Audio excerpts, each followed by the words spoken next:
तो गाइस आपका तो पता नहीं, मगर ऐसे बहुत कम ही सीरीज है जिसका इंतजार मैं काफी बेसब्री से करता हूँ, और द लास्ट ऑफ अस का सीजन 2 भी उन्हीं में से एक है, जो कि फाइनली 14 अप्रैल को इंडिया में रिलीज हो चुकी है। हालांकि इसका खाली एक ही एपिसोड आया है और इसके बाकी एपिसोड्स हमें हर मंडे को वीकली देखने को मिलने वाले हैं। तो without wasting any more time season 2 के पहले एपिसोड का एक्सप्लेनेशन शुरू करते हैं।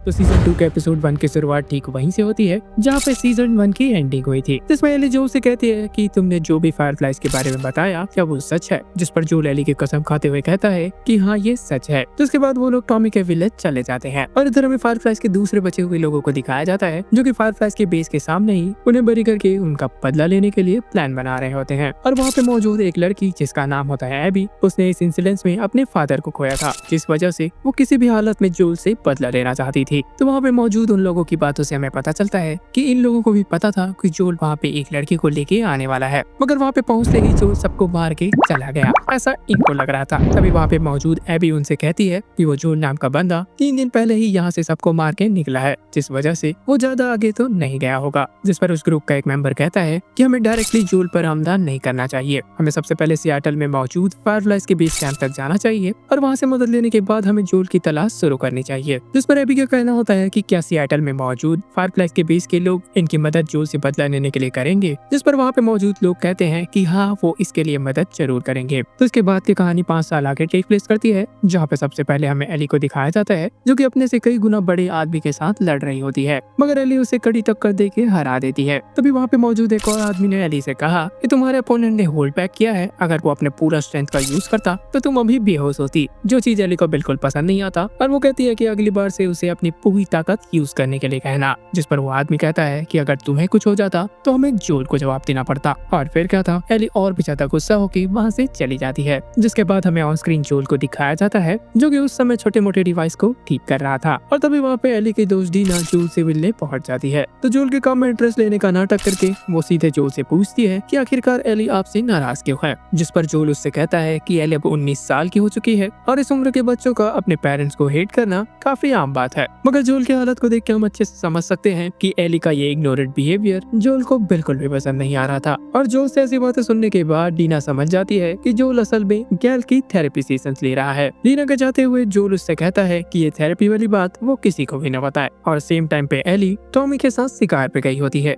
शिकार यहाँ पे किसी जानवर का नहीं बल्कि इन्फेक्टेड का शिकार। तो टॉमी एली को अपने साथ रख के उसे स्नाइपर राइफल चलाने की ट्रेनिंग दे रहा होता है। और यहाँ पे एली का निशाना देख के लगता है कि एली अब इस चीज में काफी महारत हासिल कर चुकी है। इधर अपनी पेट्रोलिंग के टाइम डोना ने ऑब्जर्व किया कि आजकल विलेज के काफी पास बहुत सारे इन्फेक्टेड का आना जाना बढ़ गया है। इधर टॉमी एली को बताता है कि वो अब उसे पेट्रोलिंग ड्यूटी से हटा के ऊपर वॉचमैन की ड्यूटी पे लगाने वाला है। पर एक बार फिर से एली को पता चल जाता है कि इसके पीछे भी जरूर जोल का ही हाथ है। इस पर एली का कहना होता है कि वो इन्फेक्शन से इम्यून है, जिस वजह से फील्ड ड्यूटी के लिए वो सबसे बेस्ट कैंडिडेट है। जिसके बाद एली वहाँ पे जोर जोर से चिल्ला के अपनी इम्यूनिटी के बारे में चीख रही होती है। तब जाके यहाँ पे हमें क्लियर होता है कि असल में टॉमी और जोल ने एली की इम्यूनिटी वाली बात सबसे छुपाए रखा है। तो यहाँ पर एली टॉमी को किसी तरीके से मना लेती है पेट्रोलिंग में वापस जाने के लिए। इधर जैक्सन विलेज में कंस्ट्रक्शन का काम जोरों शोरों से चल रहा होता है, क्योंकि बाहर से लगातार रिफ्यूजीज इस विलेज में आ रहे होते हैं, जिस वजह से यहाँ पे रहने की जगह की कमी होने लगी थी। और इसी दौरान वहाँ पे काम कर रहे कंस्ट्रक्शन वर्कर को गैस पाइपलाइन के अंदर कुछ अजीब सी जड़ें दिखाई देती है। इधर टॉमी की बेबी मारिया जोल से कह रही होती है कि इन्हें कंस्ट्रक्शन के काम को जल्द से जल्द पूरा करना होगा, मगर जोल उसे बताता है कि इनके पास रिसोर्सेज की काफी कमी है, जिस वजह से छोटे से छोटे कंस्ट्रक्शन वर्क को पूरा करने के लिए अच्छा खासा टाइम लग जा रहा है। यहाँ पर जोल और मारिया अच्छे तरीके से समझ रहे थे कि जैक्सन टाउन में लगातार रिफ्यूजीज की संख्या बढ़ती जा रही है, मगर यहाँ पर रहने लायक जगह और रिसोर्सेज की भारी कमी है। यहाँ पर मारिया चाहती थी कि वो ज्यादा से ज्यादा रिफ्यूजीज को इस विलेज में पनाह दे सके, मगर इसका ठीक उल्टा जोल का कहना होता है कि उन्हें अब और रिफ्यूजीज को अंदर नहीं लेना चाहिए। और वहाँ से जाने से पहले मारिया जोल को रियलिटी चेक देती है कि जैक्सन कम्युनिटी का पार्ट बनने से पहले जोल भी एक रिफ्यूजी था। हाँ बात तो सही है वैसे। तो वहाँ से निकलने के बाद जोल अपने नेक्स्ट थेरेपी सेशन के लिए गैल के पास चला आता है। तो यहाँ पर जोल गैल को अपने थेरेपी सेशन के बदले गांजे से भरा हुआ पैकेट थमा रहा होता है। जिसके बाद जोल का थेरेपी सेशन स्टार्ट होता है। तब वहाँ पे मौजूद गैल उससे कहती है कि आज उसका बर्थडे है, इसके साथ ही वो अपने हस्बैंड के बिना अपना पहला बर्थडे मना रही है, और यही रीजन है कि वो आज सुबह से ही भंड है। और यहाँ पे मल्टीपल थेरेपी सेशन के बावजूद जोल पे उसका कोई असर न देख के गैल उससे कहती है कि तुम जरूर मुझसे कोई न कोई इम्पोर्टेंट डिटेल छुपा रहे हो, जिस वजह से तुम्हें अब सच बोल देना चाहिए। गैल उससे कहते हैं कि तुम्हें खुल के अपनी भड़ास बाहर निकालनी चाहिए, और इससे पहले कि जोल अपनी भड़ास निकालता,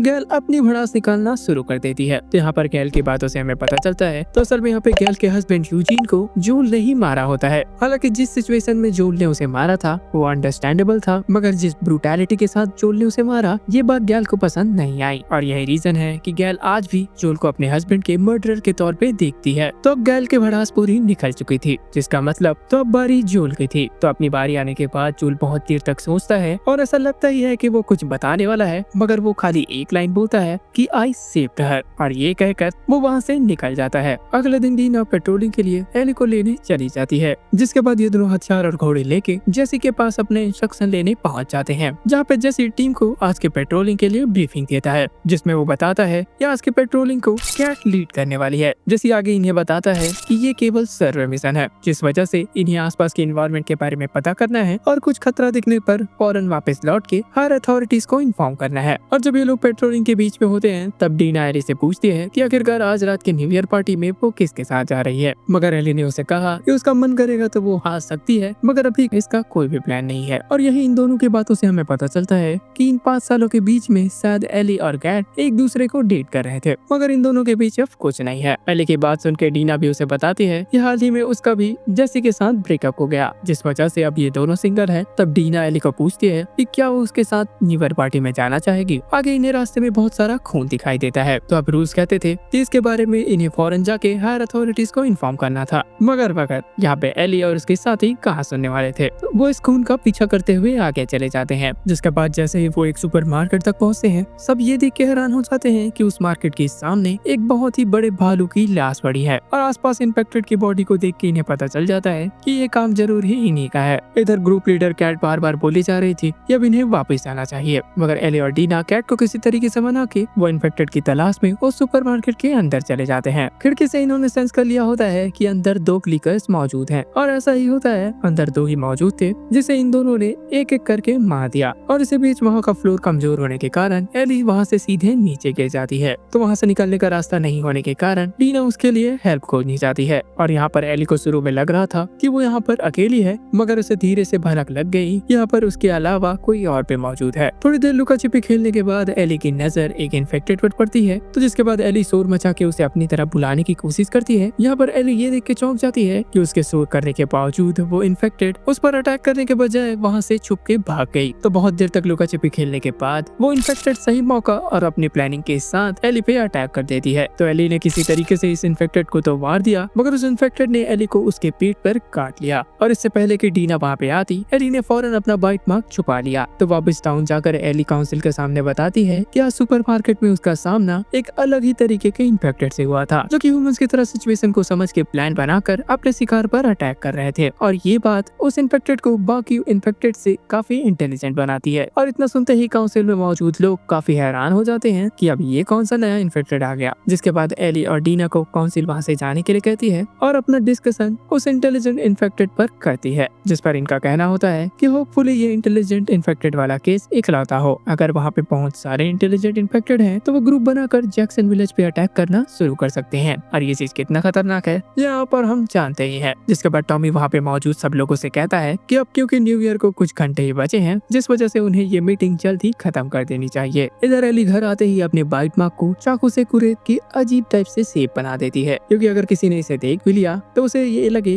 कि ये बाइट मार्क नहीं, असल में कोई चोट है। जिसके बाद जोल भी वहाँ पे पहुँच जाता है एली को पार्टी में बुलाने के लिए, मगर यहाँ पे एली और जोल के बीच ज्यादा बातचीत नहीं होती। इसी दौरान जोल एली के रूम में रखे हुए उस टूटे हुए गिटार को देखता है, और जोल वहाँ से जाते हुए उस गिटार को भी अपने साथ लेके चला जाता है ताकि वो इसे ठीक करके एली को वापस दे सके। जिसके बाद सीन वहाँ के चर्च पे शिफ्ट होता है, जहाँ पे न्यू ईयर की पार्टी चल रही होती है। तो न्यू ईयर पार्टी के दौरान डीना एली से काफी ज्यादा चिपक के डांस कर रही होती है, और एली को रेजिस्ट ना करते हुए देख के डीना भी समझ जाती है कि कहीं ना कहीं एली भी उसे पसंद करती है। और इसके बाद ये दोनों सबके सामने किस करने लग जाते हैं। और अब क्योंकि न्यू ईयर पार्टी चर्च में हो रही थी, जिस वजह से वहाँ पे मौजूद एक आदमी इनसे ऑफेंड हो जाता है और इन्हें उल्टा सीधा कह देता है। और इससे पहले कि एली वहाँ पे कुछ कह पाती, जोल ने उस आदमी को धक्का दे के गिरा दिया। और इस सिचुएशन को देख के एली उल्टा जोल पे ही भड़क जाती है और उसे गुस्से में कह देती है कि उसे हर बार एली को बचाने के लिए आगे आने की जरूरत नहीं है। एली अब इतनी बड़ी हो चुकी चुके हैं कि वो खुद ही अपना ध्यान रख सकती है। और इतना सुनते ही जोल बिना कुछ कहे वहाँ से चला जाता है और वहाँ पे मौजूद गैल भी इस सिचुएशन को अच्छे तरीके से देख के समझ जाती है कि यहाँ पर तो कुछ और ही मामला है। तो पार्टी ओवर होने के बाद एली अपने घर की तरफ जैसे ही आती है, वहाँ पे वो देखती है कि जोल अपने घर के बाहर बैठा एली के गिटार को रिपेयर करके बजा रहा होता है। जिसके बाद एली बिना कुछ कहे अपने रूम में चली जाती है। जिसके बाद एंड सीन में हमें दिखाया जाता है कि जैक्सन टाउन के कंस्ट्रक्शन वर्कर को गैस पाइपलाइन में जो जड़ें मिली थी वो असल में कोई जड़ें नहीं बल्कि कॉर्डिसेप्स फंगस के ही टेंटिकल्स हैं। शुरू में तो ऐसा देख के लग रहा था कि ये पूरी तरीके से सूख के मर चुके हैं, मगर तभी उनमें हलचल होने लग जाती है, इंडिकेटिंग कि जैक्सन टाउन में बड़ा खतरा आने वाला है। इसके साथ ही यहाँ से बहुत दूर एक पहाड़ पे खड़ा होकर एबी की गैंग जैक्सन टाउन को देख रही होती है। जिसके बाद the last of us season 2 का एपिसोड 1 एंड हो जाता है। तो गाइस, अगर आपको वीडियो पसंद आया तो हमारे चैनल द सुपरहीरो स्टेशन को सब्सक्राइब करें